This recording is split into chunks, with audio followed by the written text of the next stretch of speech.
तैयार करदा एक मुकम्मल तगड़ी फ़ाइल लाज़मी चेक करें। फ्रंट एलिवेशन के बाद आपको ग्राउंड फ्लोर का प्लान मिल रहा है, उसके बाद फर्स्ट फ्लोर का आपको प्लान नज़र आ रहा है, उसके बाद मुकम्मल टेबल नज़र आ रही है तफ़सीली, बुनियादों की साइज़ नज़र आ रहे हैं, खुदाई, उसके बाद तफ़सीली लेआउट प्लान है, साइज़, उसके बाद कहाँ-कहाँ में कॉलम बीम देने हैं, निशानदेही है, उसके बाद आपको दरवाज़े खिड़कियों के साइज़ नज़र आ रहे हैं मुकम्मल, उसके बाद फाउंडेशन की दीवारें कैसे बनानी है वो है, उसके बाद आपको सीढ़ी कैसे बनानी है, साइड प्लान की तफ़सील है, उसके बाद गटर टैंक, वाटर टैंक कैसे बनाना है उसकी तफ़सील है, सैनिटरी की मुकम्मल तफ़सील है, मुकम्मल बिजली की ट्रायंगल इलेक्ट्रीशियन की मुकम्मल तफ़सील है, उसके बाद सरिये की मुकम्मल तफ़सील है, कहाँ पे बीम वगैरह डालने हैं, उसके बाद छत का कवर्ड एरिया ताकि मिस्त्री को आप पैसे दे सकें, उसके बाद आपका पानी का म्यूल वगैरह लेवल कहाँ पे होगा, उसके बाद आपको कवर्ड एरिया कितना आ रहा है, छत सारी तफ़सील है, फ्रंट एलिवेशन तफ़सील होती है, उसके बाद साइड व्यू तो मुकम्मल तफ़सील होती है, उसका मुकम्मल डिटेल होती है कैसे आपने बताना है।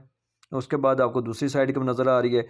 टॉप पे जो है ना आपने पानी का लेवल कैसे रखना है, ये मज़ीद अज़ाफ़ी ड्राइंगें हैं, मुकम्मल तफ़सील। आप भी अपने घर के नक्शे के लिए हमारे साथ व्हाट्सएप पे लाज़मी रब्ता करें।